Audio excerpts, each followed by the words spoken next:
Thank you so much for joining today's episode of Politics for Parents, where I'm talking with Stephanie Wilson, the host of the Freedom Over Fascism podcast.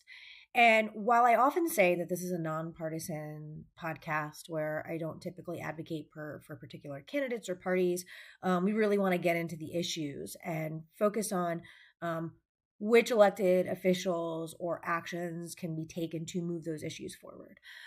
However, I think the premise of this podcast is that we all have the ability to participate in our democracy, to advocate for policies we believe in that will make our lives and our lives for our families better, and to hold our elected officials accountable.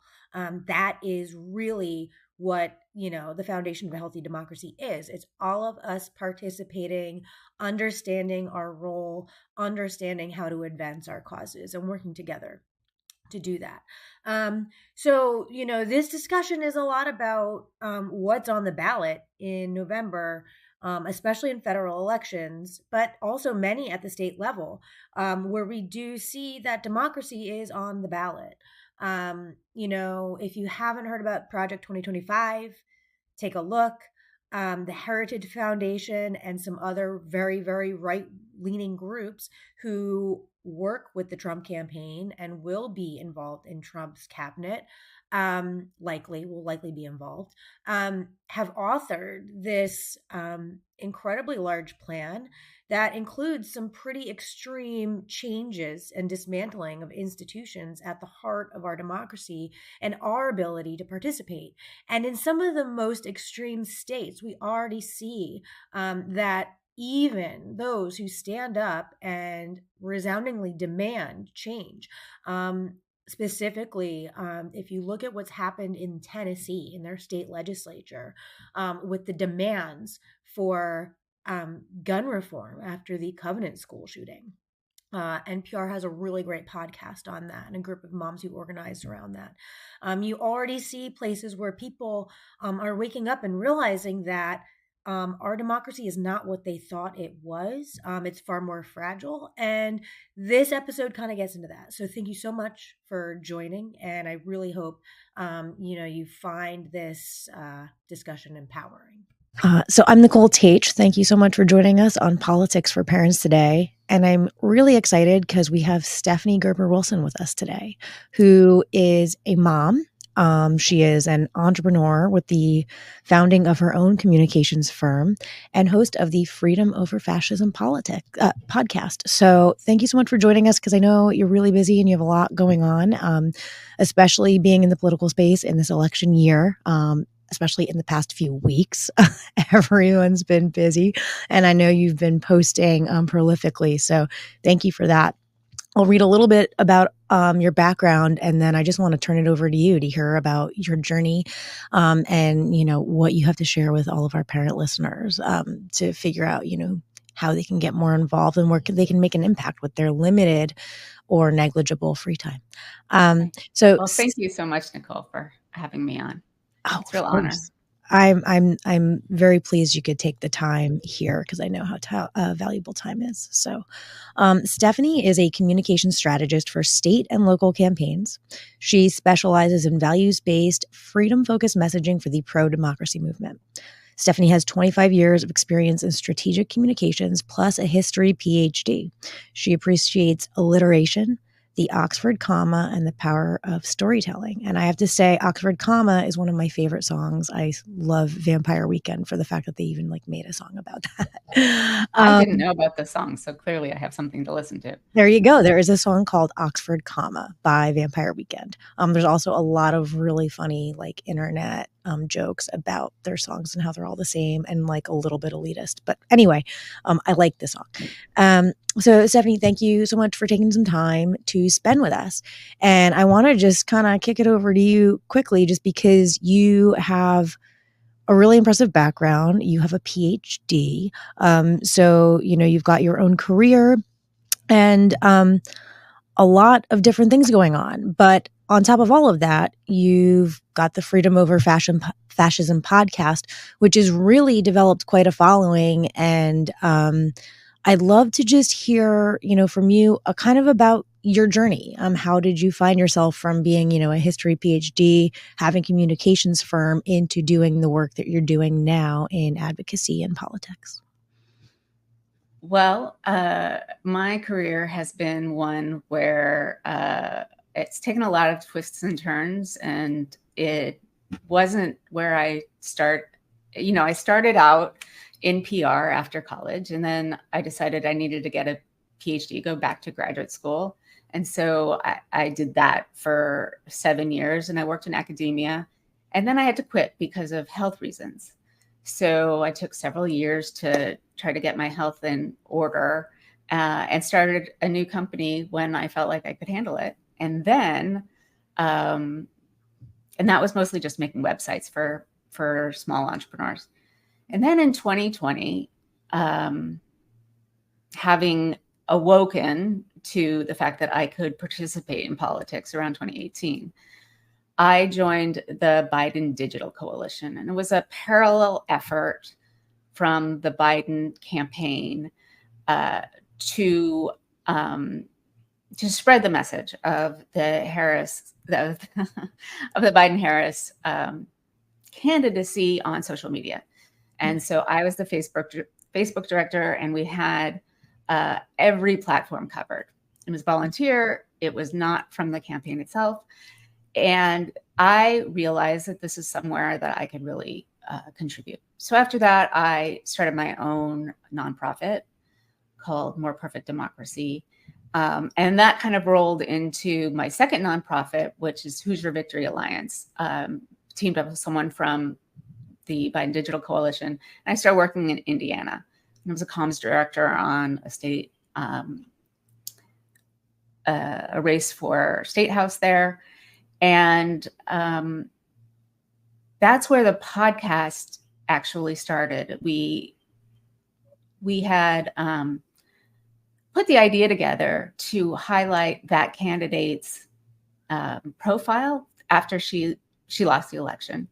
But quickly it sort of shook out that it wasn't really her interest, it was more mine. So I took it in the direction of understanding the national political questions from a state perspective, or particularly a red state perspective, and understanding what's going on in red states for a national audience. And that has gradually sharpened so that I can help people figure out what they can do in their local areas. I can give organizers a platform, so maybe it'll spark some ideas for other people organizing. Mm-hmm. And I can talk to experts about the underpinnings of what we're seeing in politics right now. So that's where I am right now, is talking to a lot of different people that help organizers, that's my main audience, and activists understand the moment and understand how they can contribute to freedom and democracy. Okay, so there's a lot to unpack there. But I think one of the things that really resonates with me about you and your background is that, you haven't always been in politics, right? Like, you didn't just go to college in DC and get an internship on the Hill and I think sometimes people think, well, I'm mid-career or whatever. I don't really know anything about Washington. So how would I ever gain a foothold? And then on the other side, there's people that are like, yeah, I'd love to get more involved. But I can't just quit my job and be a full-time activist and go testify at my state capitol all the time. And you found a way to kind of do a little bit of both. I mean, you mentioned, some of the volunteer work you've done, which has now led to paid work, and using a skill set that you have. No doubt your PhD in history plays a role in, the work you do. So I think it's really great to highlight, parents like yourself who, have kind of navigated and done the juggling act we've all done and pivot to a way to make a career out of your passion. So I applaud that. But I know it's probably not been as easy as I made it sound just there. No, it has a lot of twists and turns. And, I have a 16-year-old son right now. And I've learned since March of 2020 that planning is sometimes important, but sometimes a fool's errand, because you never know when a pandemic's going to pop up. And to be really opportunistic, during the pandemic, we were all home and doing everything virtually. I realized that there was a way that I could contribute from my house, still being really responsible about how I dealt with the pandemic, but turning into some way that I could participate without endangering myself or my family. So that was a big motivator for me. Right. And I mean, I think also that just speaks to, I think, the way we were all forced a little bit to realize a new way of working. So many people have stuck with flex work. I know I have. And that's great for parents. And I think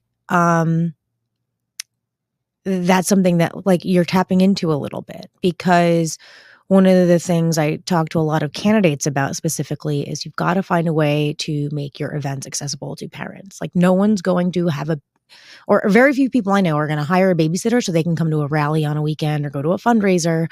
So you got to find a way to meet people where they are. And I think like this podcasting medium is a really great way to do that, because you have taken the time to put together some really great content, and then you put it out there for people to listen to when they can. And you have action items and things that people can do when they find the time. And I think when you're talking about a group of parents, I mean, that's the most critical piece. So if you could talk to a little bit more about the podcast, because as I'm learning, it takes a lot of time to do this and to promote it and to prepare. But I know you've kind of made the time to do it. Well, you probably also have like some, paying work that maybe is taking a backseat to the project you're working on now. So if you could just talk a little bit about how you think about prioritizing the podcast and, what you're really looking to achieve with it, near term, I'm sure in an election year, and then beyond that. Well, I think I didn't have any idea how much work a podcast is, and I'm solo. So I said, let's do a podcast. And then I was like, oh, well, I need recording software and I need a host and I need to figure out a way to edit it. And then I have to figure out a way to like put it all together and music. And that took a while. And so I just jumped in. I didn't wait for it all to come. I just started putting out content. And I think that is sort of the key to getting into this, is like you just jump in. And at first you don't have a big audience, and maybe it's just your family, or maybe not in my case. And you keep putting out good content and people come. As for, prioritizing, I have my communications company, which more or less is the podcast right now. I've helped several state and local candidates, but most of my time with the communications is with the podcast. But my husband and I and another colleague founded a leadership development program for leaders in higher ed.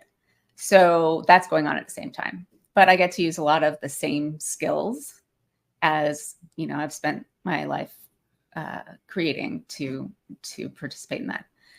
And I think that one of the things I like about podcasting the most is what you alluded to, which is you can listen when you're doing something else, right? Like, when do I listen to the most of the podcasts I listen to? In the car or doing dishes.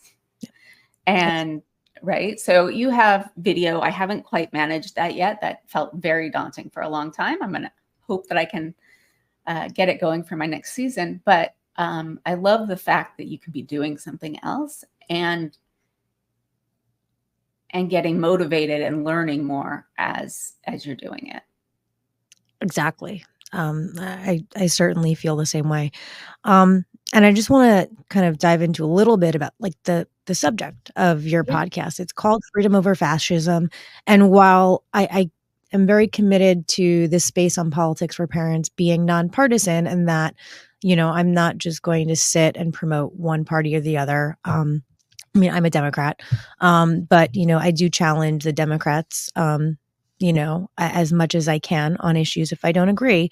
And I think, this is a space to talk about issues aside from any party platform or particular candidate. It's really a space to get into issues.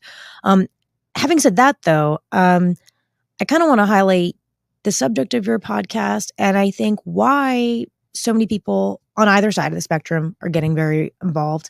A few weeks ago in advance of the debate, I was listening to analysts talk about how people on either side are really increasingly concerned that, if the other side wins, if like the Trumpers, if Biden wins or the Biden folks, if Trump wins, are increasingly concerned that their way of life as they know it is over if the other guy wins.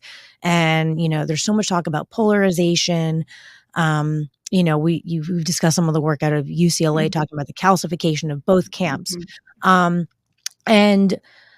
it does seem like this is a time where people are very scared. But we've got to kind of confront the reality of how detrimental that is to our democracy. It's not good for anyone if both sides have these views of the other. And if we feel like we're fighting against one another, meanwhile, there have been some really big degradations to institutional norms, to decorum, to public discourse. So I'd love to talk a little bit about, as a parent, what this all means to you and what you're kind of looking to achieve with the dialogue on your podcast, and kind of like how you're hoping that that can maybe construct a better discourse and a better future for our kids. Right. So the first thing I was talking to a friend lately, and she was talking about how she was, discussing politics with her kids, and she was worried that she was biasing them. Mm-hmm. And I think the first thing to think about when you think about politics is that it's about values. Right. It's politics is the way that we put our values into the world, and the way that we pass our values. One of the ways that we pass our values on to our children. So, so by taking it out of a strictly political lens and thinking about more of a transfer of values, I think that a lot of parents can relate to that because they spend, their kids' upbringing trying to make them into good adults with the values that they hold dear. So that's the first thing. It's about transmitting values. Another thing is that both sides, while calcified, are not the same.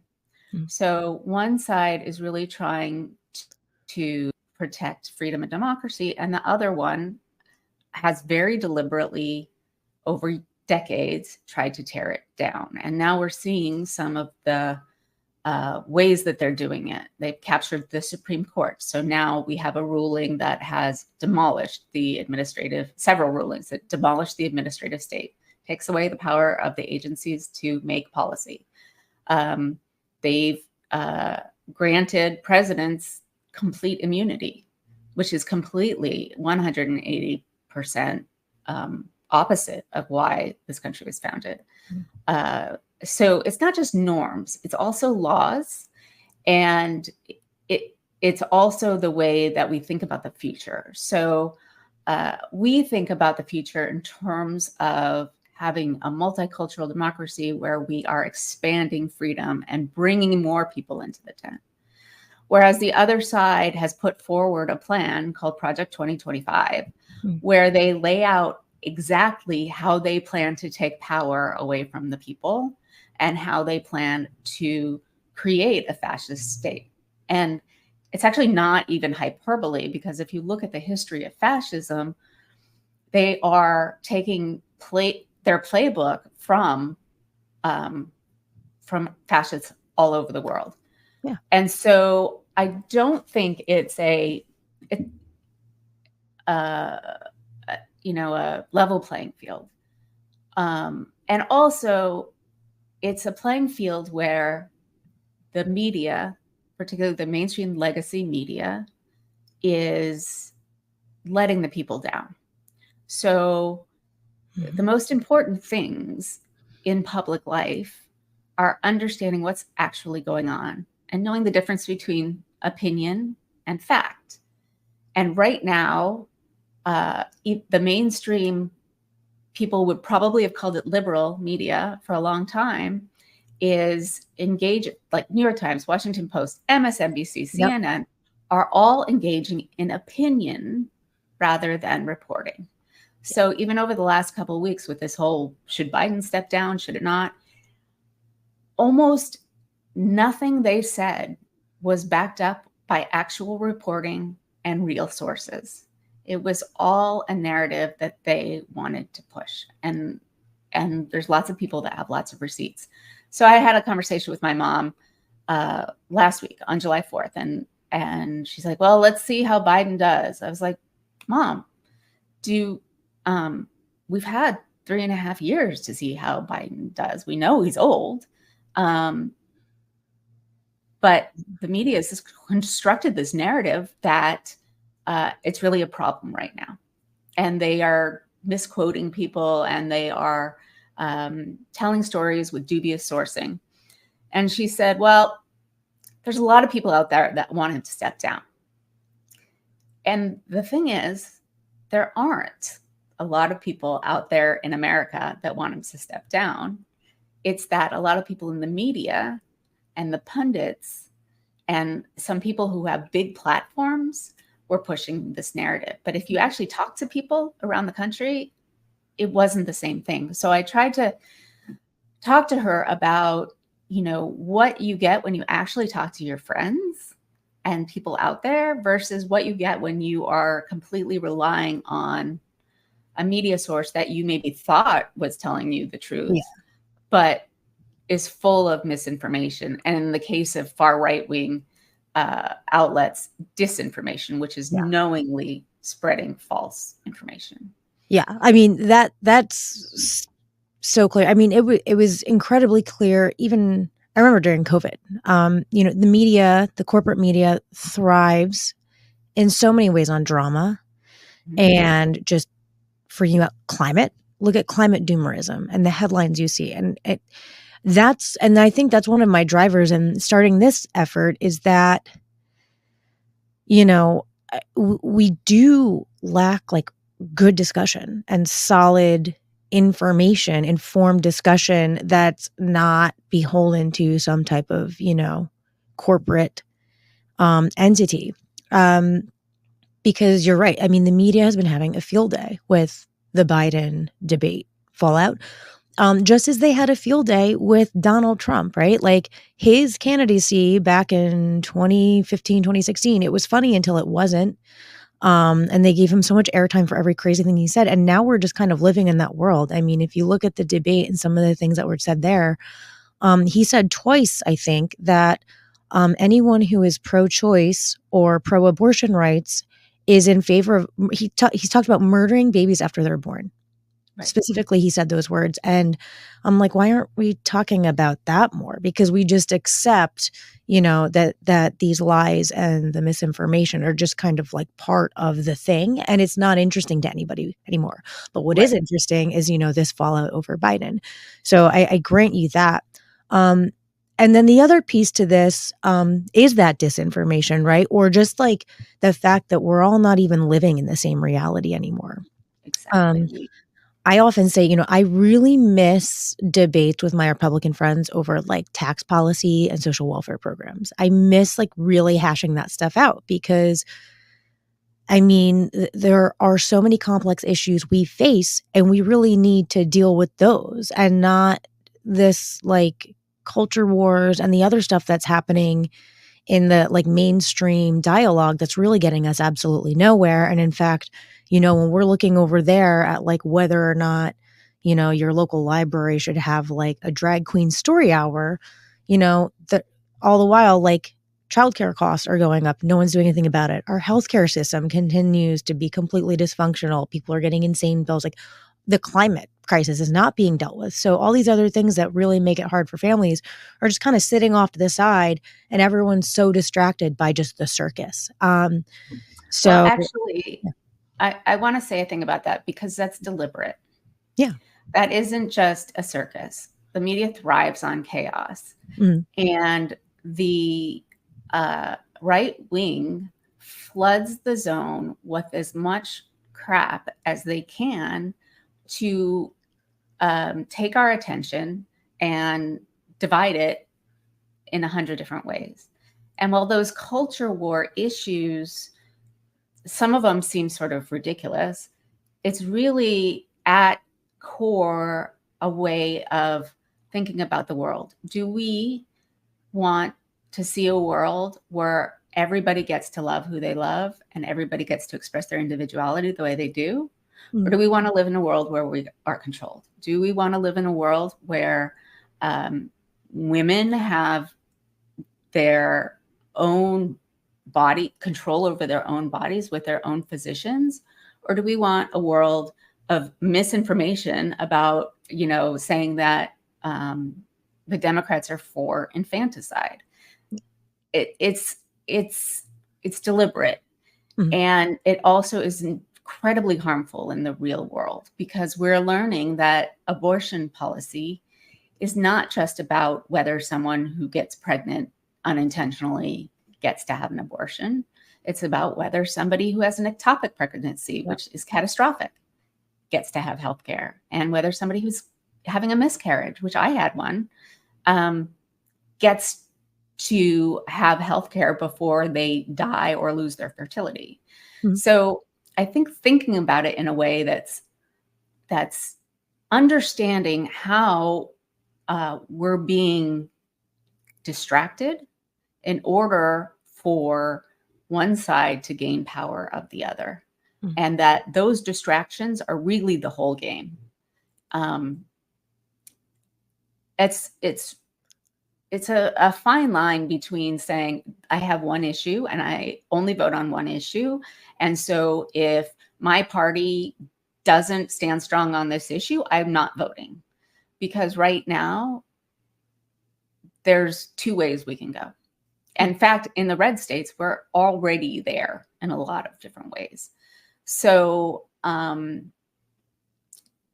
think it's really important not to use the passive voice a lot when we're talking about this differing reality we all live in and differing outcomes, because it's deliberate and they want to go even further. So, and I think that's one of the things for parents, right, is for ourselves, we need to learn to figure out what information source is real and fact-based and what is opinion. And we need to be able to teach our kids how to identify fact-based information versus opinion. Mhm. They're watching TikTok, they're watching YouTube. My kid watches YouTube all the time. How do I teach him about what's fact-based and what's not? What does nuance mean, right? Several things can be true at the same time. Mhm. And understanding where that nuance lies, I think, is one of the ways that parents can really contribute to helping with the national conversation, because our conversation has been simplified to the point where learning how to appreciate nuance is lost. And another thing that parents can really do is think about what their kids are learning. And a lot of the country right now, they're not teaching civics at all. They're not teaching kids why to vote, where to vote, how to research, nothing like that. When I was in high school, I had a government class that taught all of that. And in a lot of states, particularly those that are captured by MAGA, they've eliminated entirely civics education. So that's one way that parents can contribute. I will say in New Jersey, we actually have an organization that's focused on improving youth civics engagement. called Action Together New Jersey. Their executive director, my friend Wynn Kuhn, she helped get legislation passed last year here in New Jersey where 17-year-olds are going to be able to vote in the primary when they will be 18 for the general, which I think is awesome. And her organization also has a civics guide that they mail to newly registered 17-year-old, 18-year-old voters to increase youth participation and kind of fill that gap that you speak about. Because you're right, we are not focusing on that. So many kids in high school, they're prepped for the SATs. I remember very well going through like AP exams, SAT 2s, all that. But I had no idea like what the mayor of my town did, right? Or what the different levels of government actually did, or what power I had as a voter. So, I completely get that. In fact, I didn't really get politically involved until I joined the college Republicans. I was a Republican back in the day. And that was kind of my first foray. And it was really party politics that got me involved and got to a point where I just said, well, I'm kind of done with the party stuff. I'd like to get back to an informed debate on issues. And to your point, yeah, I mean, I think on the right, I don't want to paint every Republican with the same brush because Liz Cheney and Adam Kinzinger are definitely different than Marjorie Taylor Greene, right? So there's different spectrums. But folks who aren't willing to accept like any type of data source, any type of like actual empirical standard. I remember having an argument, God, it was probably 10 years ago with someone just when, was it? Yeah, it was 8-9 years ago when Trump was running. We were talking about the economy and jobs numbers, and we were talking about BLS data. And they told me, oh, well, the Bureau of Labor Statistics, it's just like made up. It's just lies. And I said, well, excuse me. I said, first of all, I have a master's in public policy. I've worked in economics research with the people who have worked at BLS, who have done those numbers. I've worked with people who worked directly under Robert Reich. So they're not lies. Are there like some flaws to the data, just like any data set, any survey? Absolutely. But you can't just throw that out and just dismiss it as just a complete hoax. So, when I say I yearn for days where we could have constructive debates, it's about like, let's agree on like a common set of facts and then agree on how to construct policies to improve those. It's not just, let's enrage our base and let's just throw some stuff out there just to get people upset and then kind of like dust off our hands and walk away because now we've got people coming to the polls because they're so mad. So I appreciate your point, kind of raising that one side is kind of participating that very artfully and enraging people. And we really are living in a time where we are completely removed in so many ways from informed discussion. So now we've kind of gone through how messy things are. I'd love to talk about some of the wins because you've had some wins. You're still doing this work. And I would love to talk about maybe a couple victories you've had and things that kind of can speak to the power of getting involved in advocacy and, motivating others to maybe think about trying their hand in some type of an issue that speaks to them.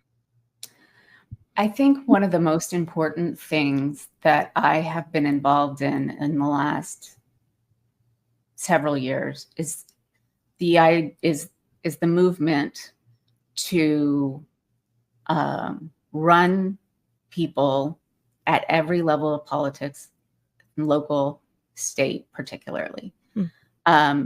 In many states and in red states in particular, a lot of seats for the state legislature go uncontested.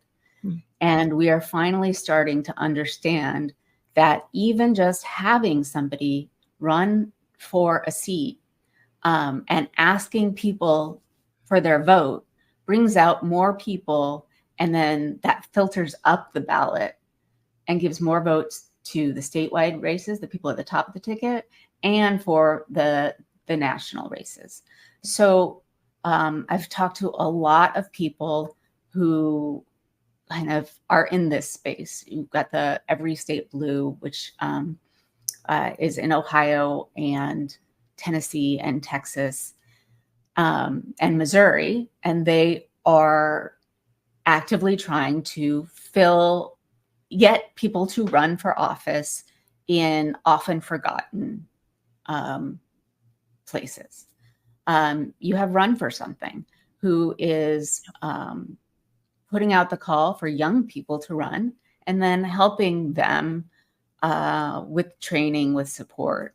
You've got Arena that trains candidates. You've got Contest Every Race out there recruiting candidates. You've got people, lots of different rural organizations recruiting young people of color to run in rural races. And I think the idea that local and state is often just as important as national is something that I'm really proud of having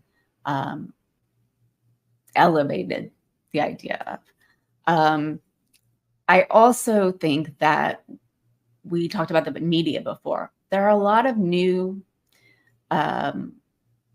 initiatives to have local-based media and fact-based media that I'm trying to lift up to give people the idea that know where they can go for good information. And also sending out the idea out there, maybe to people who have a lot of money, that buying news, stations or publications is something that can be really important for the future. Just like Sinclair bought all of those stations on the right. So, that's like Courier Newsroom and Tara McGowan. So I think bringing these ideas to be much more, at the surface that people can see how important it is really one of the bigger wins that this podcast and, my advocacy work has done. And I helped, state candidate locally, a woman who's running for school committee. Those are really, really important. And that's where you can make the most difference, is locally and at the state level. Yeah, I think, well, to your point about like local government, municipal and state government, I am hopeful that people start to realize more. And I think even just having a contested election, that gives people the sense that there is some accountability to be placed upon their incumbents and their elected officials. It gives the chance for candidates to debate issues. And that's, what this project is all about. It's all about empowering people with information on issues and getting them pumped up to say, you know what, I'm not happy with the way things are, and I'm going to go and talk to my electeds about passing legislation and tangible things that we can do to improve policies for families. Because, on both sides of the aisle, we just haven't done enough. And I think, contested elections are absolutely number one. And also getting people's attention just by having somebody who is running and knocking on those doors and having canvassers on those doors and having phone banks and fundraisers, getting people engaged is incredibly valuable. And when it comes to news, another thing is there's so many new outlets out there that are public. I mean, I support NPR. I support ProPublica, a great new outlet, women-led. The 19th is just awesome. And, I always tell people, listen, just pay for the subscription.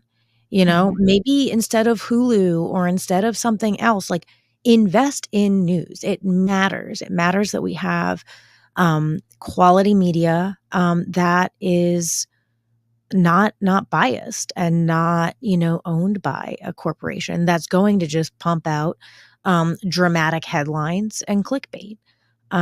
We have a local outlet here in Red Bank Green, love those guys, and a young guy did buy it because it was going to be sold, I think, perhaps to a larger organization or maybe just sunset. And he just invested, and he's working so hard to keep it going and make it profitable. And everyone in our town benefits from it because it's a really great local source of news. And in New Jersey, we have a really tough media landscape because we're split between New York and Philadelphia. So we don't have a major, media like network here. So that's a point well taken. So I guess I always try to kind of, end these with a call to action to listeners. I want people to kind of get some information and act upon it afterwards and get engaged. So I'd love to talk to you, since you're kind of so well versed in every level of government and national politics. Where do you think are some policies that there is an opportunity for parents to get involved on and actually implement change? For me, one issue I care deeply about is childcare and the cost of childcare. And I'm happy to report that before coming here, I was watching a Senate Finance Committee hearing that took place this morning on childcare.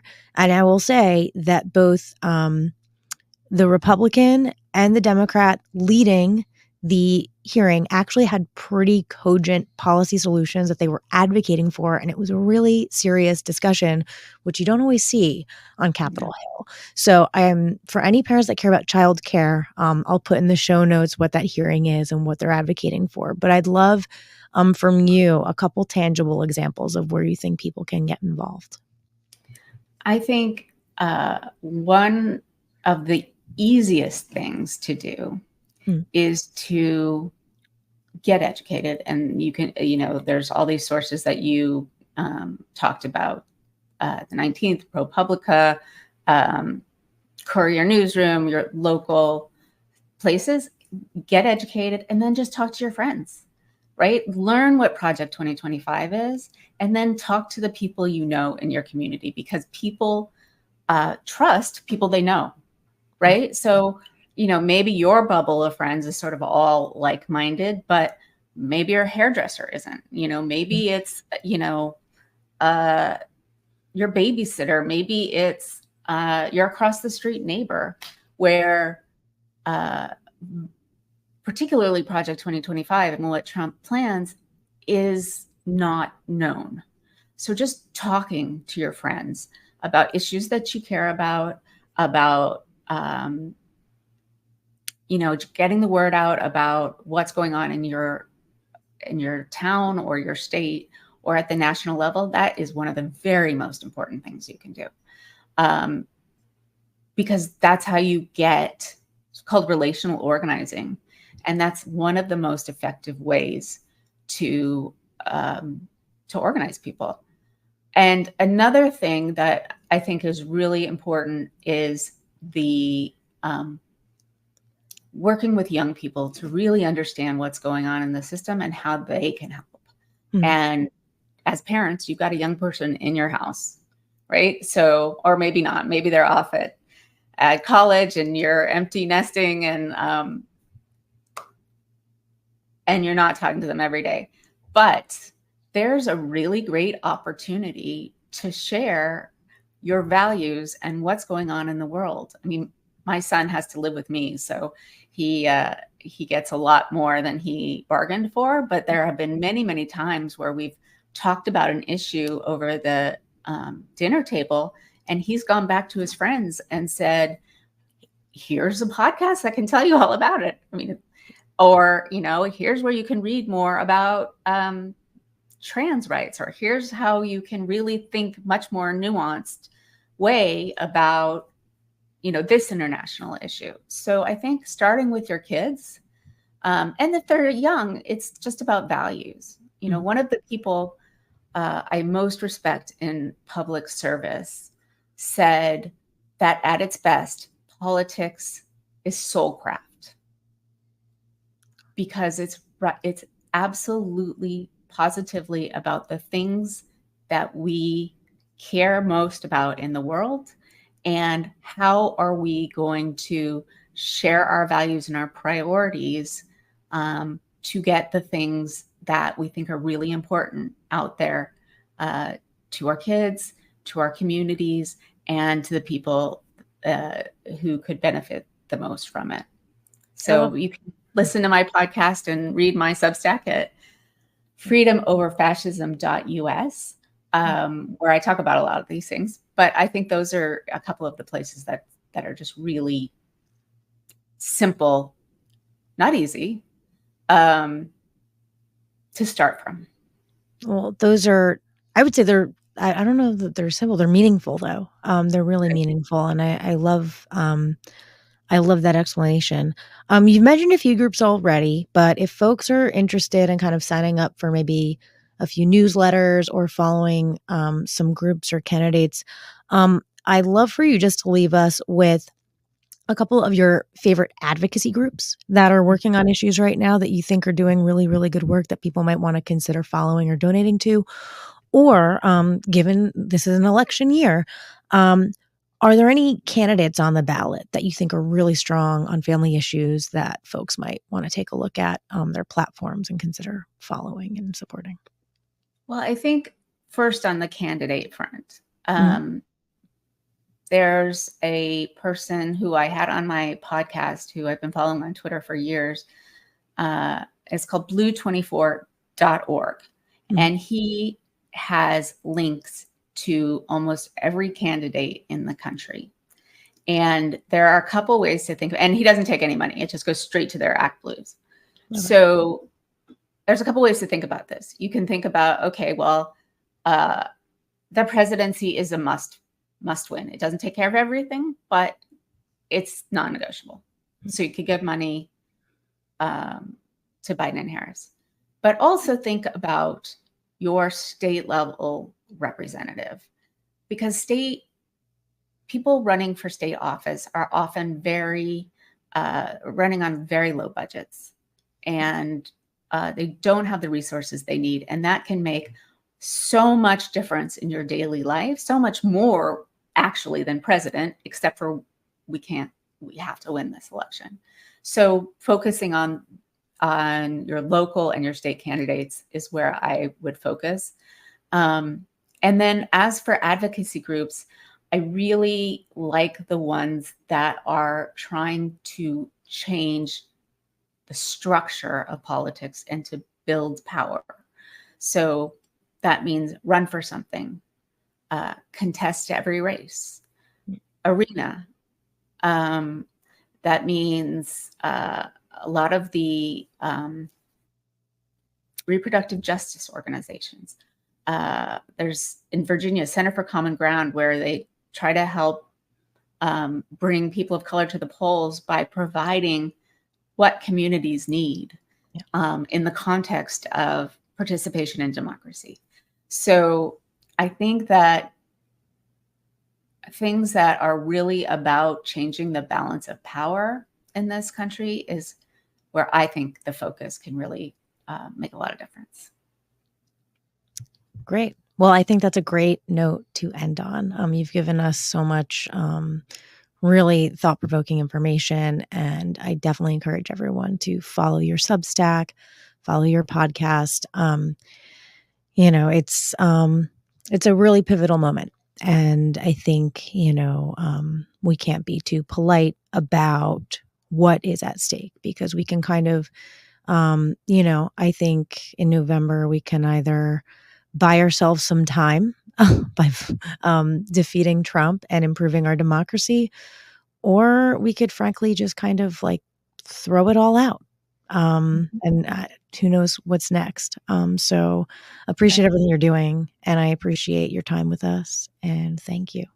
Thank you so much for having me. This has been a great discussion. And, anybody, if you're out there listening, you can reach me at the Substack, and I'd love to hear about what you're doing out in your local areas.